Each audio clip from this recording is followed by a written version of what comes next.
వీక్షకులకు నమస్కారం. ఈరోజు మనం శ్రీమద్ భగవద్గీత విశ్లేషణ సిరీస్కు స్వాగతం పలుకుతున్నాం. ఎందుకంటే భగవద్గీత అనగానే మనకి ఒక రకమైన ఆధ్యాత్మిక ప్రవచనం కలుగుతుంది. తొలిగా ఏంటంటే కూచిపూడి యక్షగాన శైలి అంతా కూడా, ఆ యక్షగాన శైలి తర్వాత పద్మభూషణ్ డాక్టర్ వెంపటి సత్యం గారు కూచిపూడి నృత్య రూపక శైలిని దానికి ఆరాధ్యులుగా తయారు చేయడం జరిగింది. అటువంటి పందాలోనే మేము కూడా కొన్ని నృత్య రూపకాలు తయారు చేసాం. ఈ నృత్య రూపకాలు తయారు చేసినప్పుడు భగవద్గీత నృత్య రూపకం తయారు చేయాలన్నటువంటి సంకల్పం అంటే నాకు కలిగింది కాదు, అది ఒక దైవ అనుగ్రహం ద్వారా వచ్చింది. రామాయణం భారతాలు కూడా చేస్తే బాగుంటుందేమో అన్నటువంటి అభిప్రాయం కలిగింది. కొన్ని అంశాల్లో ఈ రాముడికి సంబంధించిన కానీ, అలాగే కృష్ణుడికి సంబంధించిన కానీ, శివుడికి సంబంధించిన కానీ అవన్నీ కూడా నేను త్యాగరాజ కీర్తనలు, రామదాస్ కీర్తనలు ఇవన్నీ కూడా నేను చేశాను. ప్రేక్షకుల ఆదరణ బాగా లభించింది. అప్పుడు కొన్ని నృత్య రూపాలు ఇటు మోహిని విజయం కానీ, వరుదిని ప్రవరాఖ్య కానీ అలాగా చేయడం జరిగింది.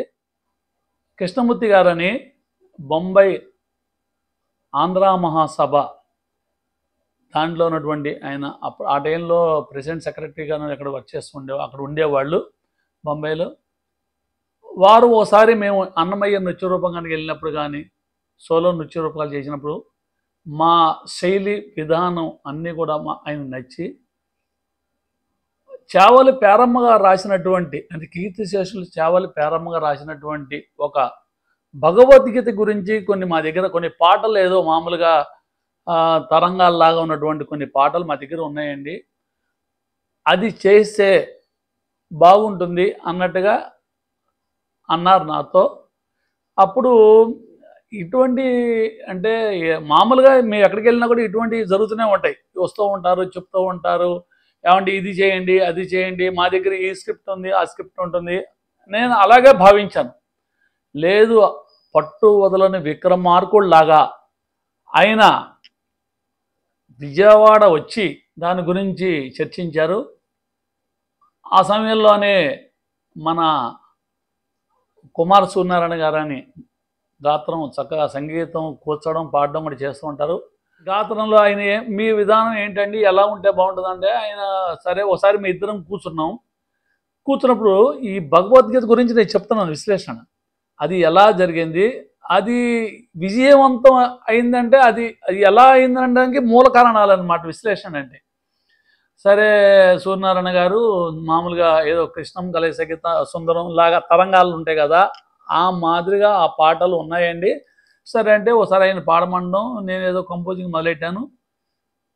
100% నాకు అంటే ఆ విధానం అంటే ఇది ఇలా చేస్తే సక్సెస్ అవ్వదు అన్నటువంటి భావన కలిగింది. అంటే ఒక స్టేజీ ప్లేగా దీన్ని ఎలా చేస్తే బాగుంటుంది అని కొంచెం కూలంకషంగా ఆలోచించి నేను చెప్తానండి అని చెప్పి వారు చెప్పడం జరిగింది. అలాగే అని చెప్పి మాస్టర్ గారు మీరు ఎలా చెప్తే అలాగే చేద్దామని ఆయన చెప్పారు. సరే అప్పుడు నేను ఆలోచించాను చాలా రోజులు. కృష్ణుడే నా కల్లోకి వచ్చి చెప్పినట్టుగా దాని యొక్క విధానం అంటే గమనం ఎలాగా మన నృత్య రూపక శైలిలో ఎలా చేస్తే బాగుంటుంది అంటే ఒక దర్శకుడిగా నా అభిప్రాయాన్ని చెప్తున్నాను. అది కూడా భగవంతుడు అనుగ్రహం లేకుండా మనం ఏది చేయలేం.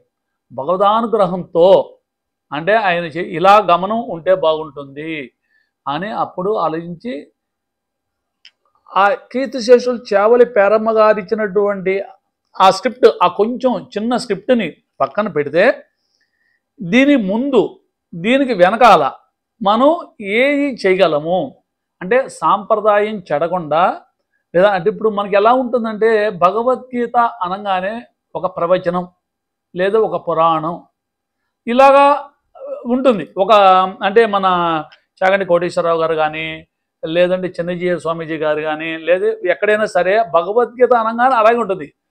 భగవద్గీత కూచిపూడి నృత్య రూపకంగా మనం అసలు ఆలోచించం, రాదు కూడా ఎక్కడా కూడా. కానీ అటువంటి థాట్ నాకు అంటే భగవద్గీత కూచిపూడి నృత్య శైలిలో ప్రథమంగా చేసింది నేనే అని నా భావన. ఒక 25 years బ్యాక్ అప్పుడు మొదలెట్టాం. సరే ఆ సక్సెస్ వివరాలన్నీ నేను తర్వాత చెప్తాను. అప్పుడు నేను ఏం చెప్పానంటే దీన్ని వెంటనే నేను చాలామంది దగ్గరికి వెళ్ళాను. అలా కుదరదండి, ఏదో మేము రాయాలంటే రాయగలం, కానీ ఈ కీర్తిశేషులు పేరమ్మ గారు ఏదో రాసి దానికి కనెక్షన్ కుదరదు అన్నారు.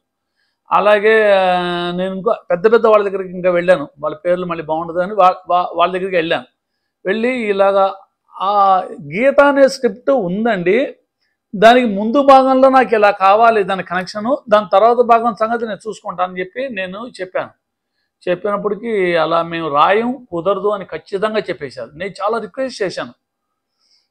ఇంకా రిక్వెస్ట్ చేసినప్పుడు ఎలాగా ఏం చేయాలి, శర్మ నువ్వు చెయ్యి, ఇది చేసినందుకు కానీ నువ్వు నాకు వారు బాగా పరిచయం, వారి అభిమానం, అందుకనే నీకు ఇస్తున్నాను. ఆ కీర్తిశేషులు చేవల పేరమ్మ గారు చేసినటువంటి ఆ స్క్రిప్ట్కి ఇస్తే నువ్వు ఎలా దాన్ని మలిచి ఏం చేసుకుంటావు అనేది నాకు అనవసరం, చెయ్యి. చేసినందుకు గాను బొంబాయి ఆంధ్ర మహాసభ, వాషి, చెంబూరు, ఇంకా మన బాంబేలో 5 చోట్ల నేను ప్రదర్శన నీకు ఏర్పాటు చేస్తాను, హైదరాబాద్లో కూడా ఏర్పాటు చేస్తాను అని ఆయన నాకు వాగ్దానం చేశారు. ఆ తర్వాత అది చక్కగా అమలు చేశారు. చాలా కీర్తి ప్రతిష్టలు తెచ్చినాయి. బట్ దాని ముందర ఏంటంటే అప్పుడు నేను ఆలోచించి ఏం చేశానంటే, ఇంకా చాలా రోజులు రాత్రిపూట చాలా ఆలోచించామండి. పాపం ఆయన ఇచ్చారు, ఇచ్చిన దాన్ని ఎలా మలుస్తే ఆ గీత కృష్ణ భగవానుడు అంటే సాక్షాత్తు ఆ భగవానుడు అంటే కృష్ణ అవతారం కాదండి, కృష్ణ భగవానుడు ఆయన. ఎందుకంటే భగవత్ స్వరూపం ఆయన కృష్ణ భగవానుడి గురించి మనం చేయడం అనేది ఒక పూర్వజన్మ సుకృతంగా భావించి నేను దీన్ని ఎలాగానా ఆలోచించి అప్పుడు ఈ మన జగన్నాచార్యులు ఎన్సిహెచ్ జగన్నాచార్యులు గారు, ఇప్పుడు కీర్తిశేషులైన మహానుభావులు, ఆయనకి నేను చెప్పాను ఇలాగా మన గీతని కృష్ణమూర్తి గారు ఇచ్చినటువంటి, చావల పేరమ్మ గారు ఇచ్చినటువంటి కొంత స్క్రిప్ట్, ఆ స్క్రిప్ట్ ఎలా ఉంటుంది ఏంటనేది అది మళ్ళీ వేరే సబ్జెక్టు. దానికి బిఫోర్ నాకేం కావాలంటే ఒక సీను, రాయబారం సీను, అలాగే ఒక దరువులు, కృష్ణుడు ఎందుకు రాయబారంగా బయలుదేరాడు, ఆ బయలుదేరినటువంటి విధానం ఏంటి, తర్వాత నెక్స్ట్ దుష్ట చతుష్టయంగా భావిస్తున్నటువంటి వాళ్ళ యొక్క దరువు ఏంటి, ఇలా ఆలోచించి నేనేం చెప్పానంటే వాళ్ళకి ఈ లక్షణాలతో నాకు ఇలా కావాలని చెప్పి నేను వారికి చెప్పడం జరిగింది. ఆ కన్క్లూషన్గా ఒక సాంగ్ రాసేయండి, గీత మడుకు వదిలిపెట్టేసేయండి, గీత మడుకు నేను చూసుకుంటా అని చెప్పాను నేను ఆయనకి. సార్ మీరు నమ్మరండి, విదిన్ 2 to 3 daysలో ఆయన ఫోన్ చేసి నేను స్క్రిప్ట్ పంపిస్తున్నానని చెప్పేశారు. నేను అంతకుముందు ఒక 1 month నేను చాలామంది దగ్గరికి వెళ్ళి డిస్కస్ చేసే వాళ్ళు మా వల్ల అవ్వదు అని చెప్పారు. కానీ ఆయన 3 daysలో రాసి 1 weekలో మేబీ 1 weekలో ఆయన మీకు స్క్రిప్ట్ పంపించేశానండి, ఆల్రెడీ పంపిస్తానని చెప్పారు. ఆ స్క్రిప్ట్ చదివిన తర్వాత నేను ఎలా చెప్పానో అద్భుతంగా అలాగే చక్కగా రాశారు. అంటే నృత్య శైలికి ఎలాగా పనికొస్తుందో ఆ శైలి, ఆ విధానం, ఆ వరుబడి, నేను చెప్పినటువంటి మ్యాటర్ అంతా కూడా మామూలుగా అంటే నేను వరుబడి ఏం చెప్తానంటే ప్రతిదీ కూడా మన కూచిపూడి సాంప్రదాయం అనేది ఒకటి ఉంది కదా, ఆ యొక్క స్వభావం లక్షణాలు కలిగి ఉండాలి. ఇప్పుడు భామాగాలపం అవ్వచ్చు, ఉషాపరణి అవ్వచ్చు, లేదంటే ఇంకో నృత్య రూపం అవ్వచ్చు, లేకపోతే మాస్టర్ చేసినటువంటి శ్రీనివాస కళ్యాణం అవ్వచ్చు, ఇవన్నీ కూడా మనం చూసి ఉన్నాం. ఆయన కూడా అద్భుతంగా రాశారు.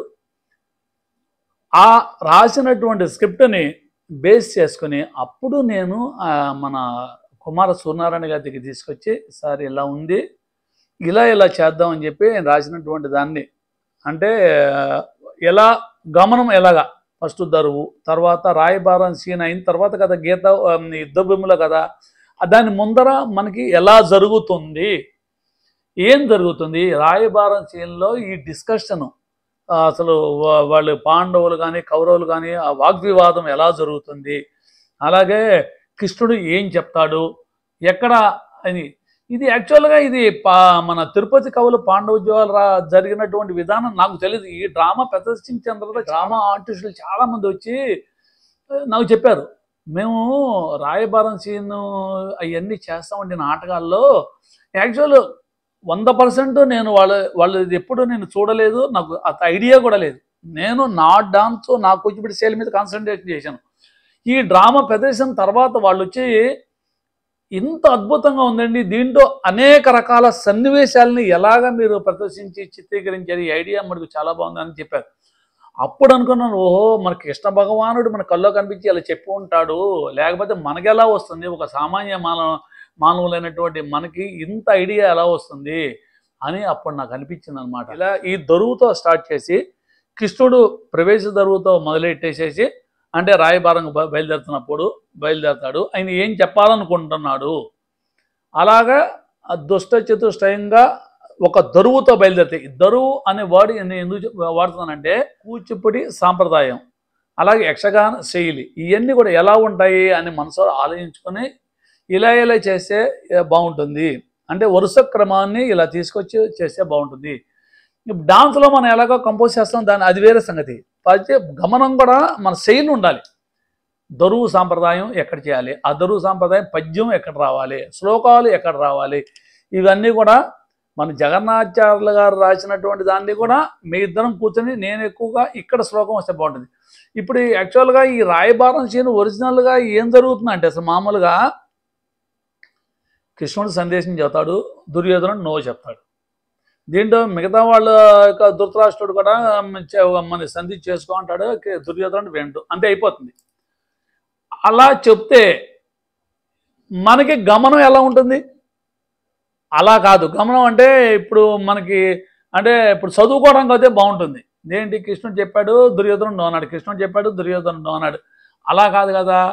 అప్పుడు మిగతా క్యారెక్టర్లు పాత్రలు కూడా అందరూ కూడా డమ్మీ అవ్వకుండా, అంటే క్యారెక్టర్ అవ్వకుండా వాళ్ళ పాత్ర కూడా ఈ సభాసీన్లో, అంటే రాయబారం అనేటువంటి సభాసీన్లో ఎంత ప్రాచుర్యంగా ఉండాలి, అందరూ ఆ పాత్ర ఇన్వాల్వ్మెంట్ ఎంత మటుకు ఉంది, వాళ్ళు ఉత్తగా కూర్చోడమేనా, వాళ్ళకు కూడా ఏమన్నా పాత్ర ఉందా, భీష్ముడు పెద్దవాడు ఆయనకు ఎలా ఉంటుంది అంటే ఆయనకి ఒక పద్య రూపకంగా, ఆ తర్వాత దుర్యోధనుడిది, ఇలాగే కొంచెం ఆయన రాసిన దాన్ని కూడా అటు ఇటు మార్చి వాళ్ళ శైలిని గమనించి, ఈవిడ కర్ణుడు పాత్ర, ఇక్కడ దుశ్శాసనుడు పాత్ర, ఇక్కడ ద్రోణుడు పాత్ర, ఇక్కడ భీష్ముడు పాత్ర, కృష్ణుడు పాత్ర ఎలాగ ఉంటుంది కాబట్టి పాత్ర, ఇక్కడ ధృతరాష్ట్రుడు పాత్ర, ఇవన్నీ కూడా ఎక్కడా బోరు కొట్టకుండా వీళ్ళ తర్వాత వీళ్ళు ఇలాగ చిత్రీకరించి ఆయనకి ఇలా నేను మన సంగీతం చేసిన వాళ్ళకి చెప్పాలి కదా, మన ఐడియాస్. దర్శకుడు ఇప్పుడు నృత్యం చేయడమే కాకుండా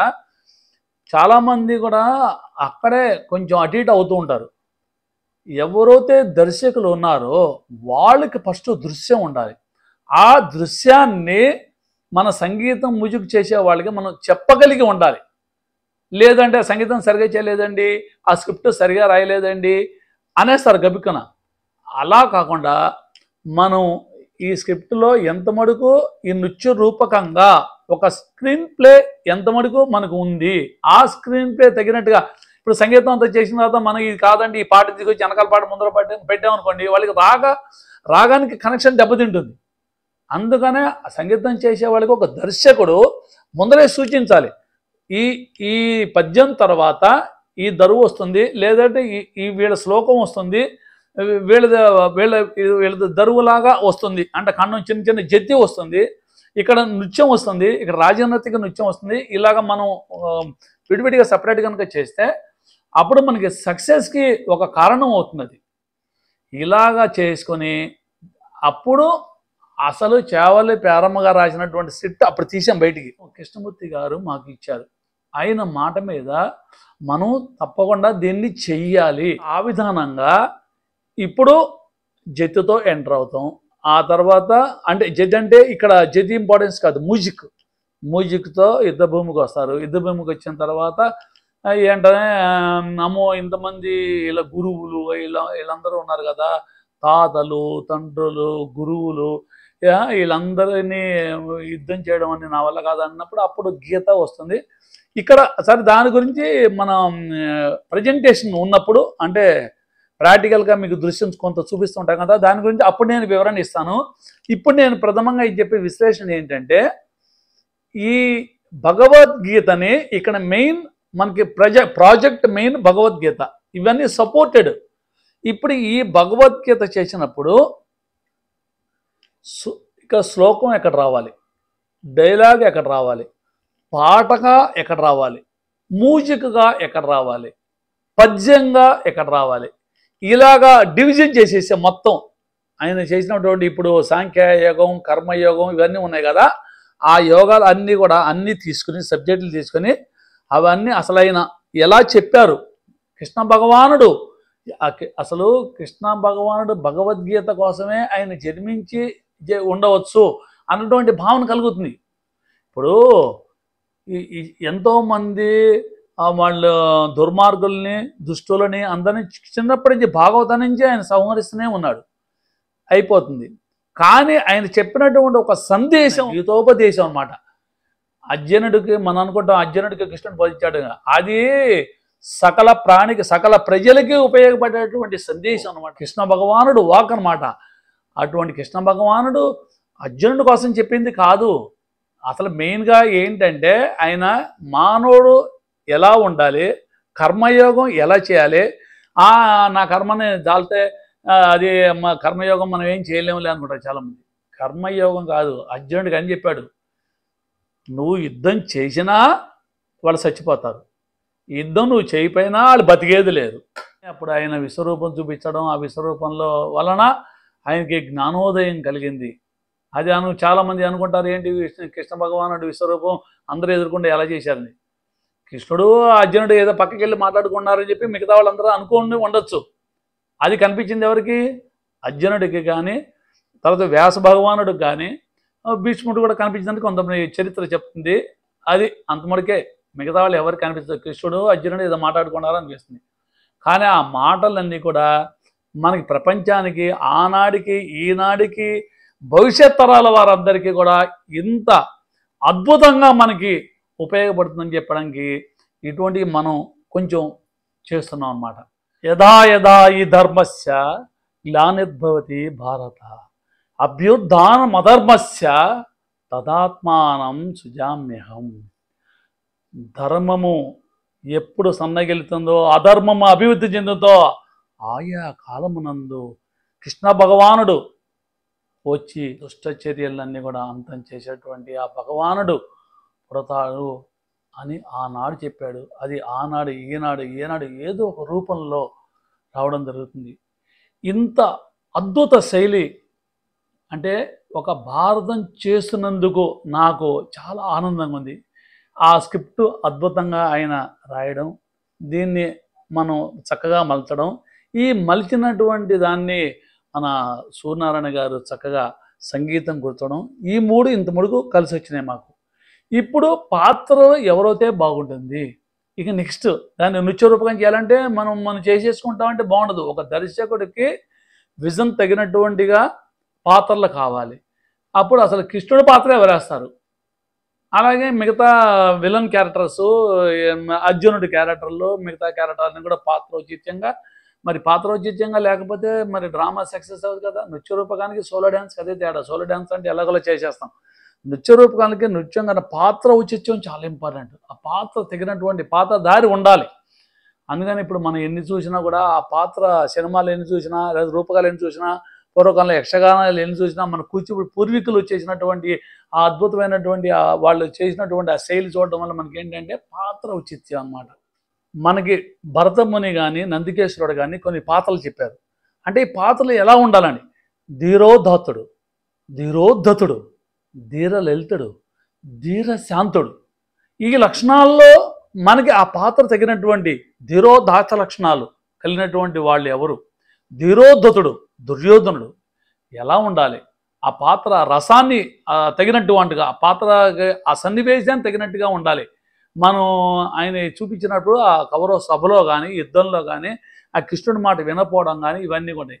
అలాగే ధీరలలితుడు, ధీరశాంత స్వభావుడు ధర్మరాజు, ధీరలలితుడు అయినటువంటి శ్రీకృష్ణుడు ఆయా సమయాల్లో ఎలాగా ఆ పాత్ర తగినట్టుగా ఎలా చేస్తారు. అర్జునుడు యొక్క స్వభావం ఏంటి, అర్జునుడు ఆ సమయంలో మనకి ఇక్కడ అర్జునుడు కనిపించేది ఎక్కడ కనిపిస్తాడు, ఎప్పుడు పడితే అప్పుడు కనిపిస్తాడు, యుద్ధ భూమిలో కనిపిస్తాడు. యుద్ధ భూమిలో ఫస్ట్లో ఆయన యుద్ధం చేయనున్నప్పుడు రసం ఏంటి, ఈ తర్వాత ఆయన యుద్ధం చేస్తున్నప్పుడు ఆయన రసం ఏంటి, ఆ రసపోషణ తగినటువంటి ఆ పాత్ర ద్రోణాచార్యుడు కానీ అశ్వత్థామ ఎంత కోపంగా ఉంటాడు, అదే ధృతరాష్ట్రుడు తన పుత్రులకి చెప్పినా కూడా వాళ్ళు వినపోవడం ఎలాగా చెప్తాడు, ఈ పాత్ర తగినట్టుగా మనం అన్నీ కూడా ఆ సంగీతం. అలాగే కర్ణుడు, స్నేహానికి మారుపోయినటువంటి కర్ణుడు ఏం చేసినా సరే మన స్నేహితుడు ఇతడైనటువంటి దుర్యోధనుడు ఏం చెప్తే అది అన్నట్టుగా. అలాగే శకుని పాత్ర కన్నింగ్, ఇటొక మాట అటొక మాట, ఆ చూపు ఆ విధానం, ఇటువంటి క్యారెక్టర్లకి ఎవరైతే పనికి వస్తారో వాళ్ళ నా పాత్రలు తగినట్టుగా మనం తీసుకుని దాన్ని నృత్యరూపకం చేయడం జరిగింది.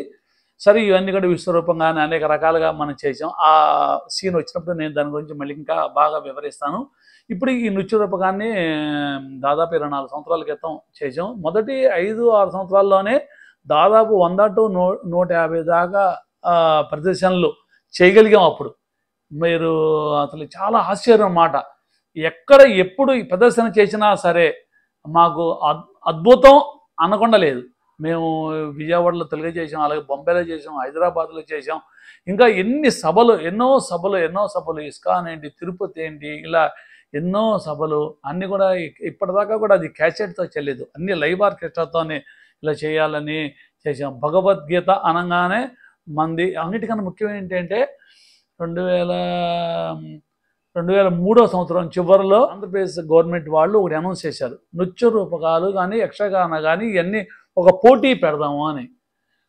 అప్పుడు మాకేదో పోటీకి తయారు చేయడం కానీ లేదు, మేము ఇది ప్రదర్శన కోసం తయారు చేసుకున్నాం. మేము మన బృందం అంతా కూడా మన ఆర్కెస్ట్రాగా కూడా మన బృందం కింద వస్తాం అనుకున్నా. కానీ ఇటువంటిది కనుక చేస్తే చాలా బాగుంటుంది అంటే మాకు అప్పటికే ఇంకా కొన్ని గౌతమ బుద్ధ కానీ ఇంకా చాలా రూపకాలు ఉన్నప్పటికీ కూడా ఇది చేస్తే బాగుంటుందని చెప్పి మేమందరం కలిసి డిసైడ్ అయ్యి అప్పుడు దీన్ని చేయడం జరిగింది. తొలిగా వేదం సత్యనారాయణ శర్మ గారు జడ్జిగా వచ్చారు, ఏలూరులో జరిగింది అనమాట 2003 సంవత్సరం డిసెంబర్ ఆ టైంలో.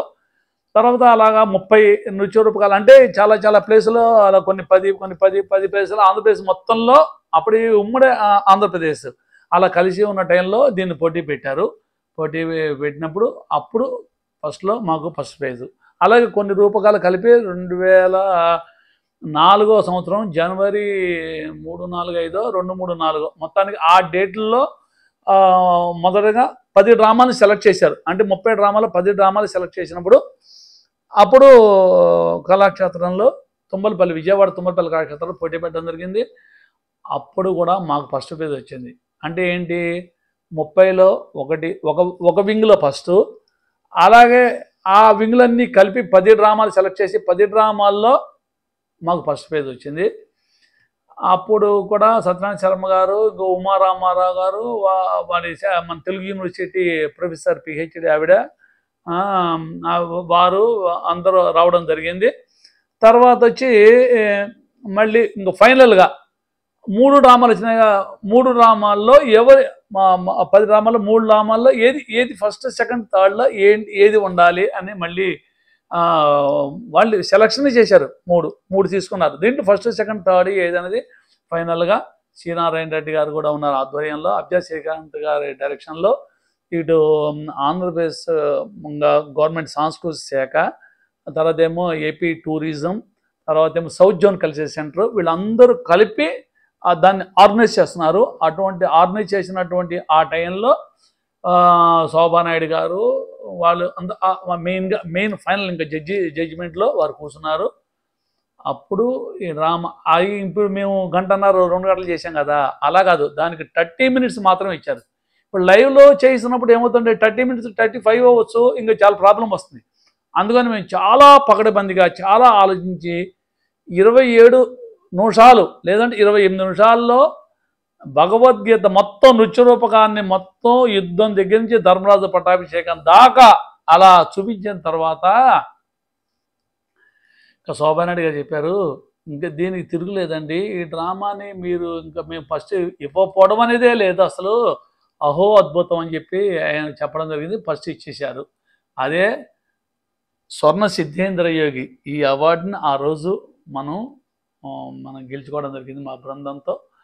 ఇది బృందంతో ఎందుకంటున్నానంటే మనం ఒక్కళ్ళకి అదే బంగారు సిద్ధేంద్ర యోగి ఇప్పుడు మా ఇంట్లో ఇక్కడ ఉన్నప్పటికీ కూడా వాళ్ళందరూ కూడా అందరి సహకారం, అందరు కోఆర్డినేషన్ అంటే అది పాత్రలు కానీ లేదా సంగీతం కానీ వాద్య సహకారం కానీ అన్ని సమాహార కళే నృత్య రూపకానికి ఖ్యాతి తెచ్చిపెట్టింది. అట్లా ప్రదర్శన చేసి ఆ రోజు మనం అలా ఫస్ట్ వచ్చినందుకు కానీ శ్రీకాంత్ గారు మనకి కేరళ, అలాగే తంజావూరు, అలాగే ఇంకా తమిళనాడులో ఇంకా కొన్ని ప్లేసెస్, అదే హైదరాబాదు, వీళ్ళ అన్ని ప్లేసుల్లో కూడా మాకు ఈ భగవద్గీత నృత్య రూపకాన్ని ఏర్పాటు చేయడం జరిగింది. అయితే అది ఇంకా ఆ టైంలోనే ఇంకా ఫారెన్ కూడా వెళ్ళిపోవాల్సింది యాక్చువల్గా ఈ సందేశం ప్రకారం. అది అప్పుడు మనకి జరగలేదు. ఎన్నో ప్లేసెస్లో ఎన్నో ఉత్సవాల్లో, ఇటు కూచిపూడిలో కానీ, ఇటు హైదరాబాద్లో కానీ, ఇటు వైజాగ్లో కానీ, ఇలా ఇంకా ఎన్నో ప్లేసెస్లో కూడా మేము దాన్ని సక్సెస్ చేసి విజయవంతం చేసినందుకని చాలా మా బృందం తరఫున మేము కృష్ణ భగవానుడి ఆశీస్సులతో చాలా గర్వంగా చెప్పుకోవడం జరుగుతుంది. ఎందుకంటే ఇన్ని అవార్డులు, నేను నృత్య రూపకాలు చేసినప్పుడు కూడా ఒక భగవద్గీతకు అనేదండి ఒక ప్రత్యేకత ఉంది తెలియజేస్తున్నాను. ఎందుకంటే అంటే ఈ సబ్జెక్టు ఒక నృత్య రూపకానికి సంబంధించింది కాదు, అయినప్పటికీ నృత్య రూపకంగా మలిచి ఆ రోజు నేను డ్రామాలు చేసినప్పుడు 13 డ్రామాల్లో ప్రతి ఒక్కరు కూడా ఈ నృత్య రూపకాన్ని వేలు పెట్టి చూపించిన వాళ్ళే లేరు. అంతే అద్భుతంగా ఉంది, ఇది అద్భుతంగా ఉంది భగవద్గీత అనేటువంటి పేరు వాళ్ళ నుంచి నా చెవులు వింటుంటే కర్ణామృతం అన్నమాట. ఇవన్నీ నేను మీ సంఘటనలన్నీ కూడా మీకు అవన్నీ కూడా చేసినవన్నీ కూడా చెప్తున్నాయి. చాలా చాలా సంతోషంగా ఉంది. ఎలా మలిచాము ఏంటనేది మీకు తొలిగా దాని విశ్లేషణ చెప్పాము. తదుపరి ఒక్కొక్క సీన్ని మేము ఎలా చేసాము అది కూడా మీకు కొంచెం తెలియజేస్తూ, కొంచెం వీడియో రూపంగా నోటితో చెప్తూ విశ్లేషణగా చెప్పడం జరుగుతుంది. రూపకంగా స్టేజీ ప్లేగా ఎలా చేసామని కూడా మీకు సవివరంగా చెప్పడం జరుగుతుంది. అవన్నీ కూడా ఆ సిరీస్ ప్రకారంగా మీరు చూసి ఆదరించండి. నమస్కారం. చితమయ్యుండు అంజనీ తనయుండు పాండవ మధ్యము జెండపై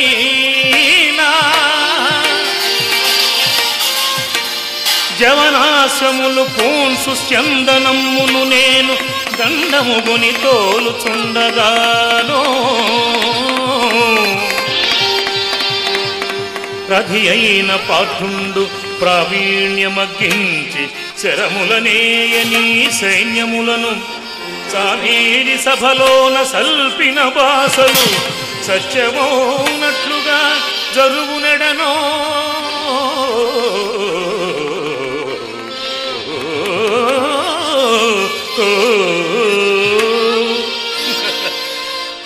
ధర్మజనకుల సహదేవు త్రాణలొప్ప దత్తరాసులు మెండుగా నార్తి జందువేళ సంధియునర్పగా వేడుచుండ నీవు ఒక్కరు వినరారు నికమిదియో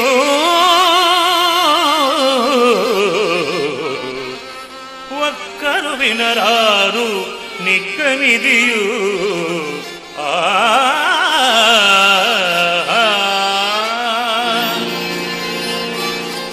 ఏమీ వీని ప్రలాపము రాయబారమట రాయబారట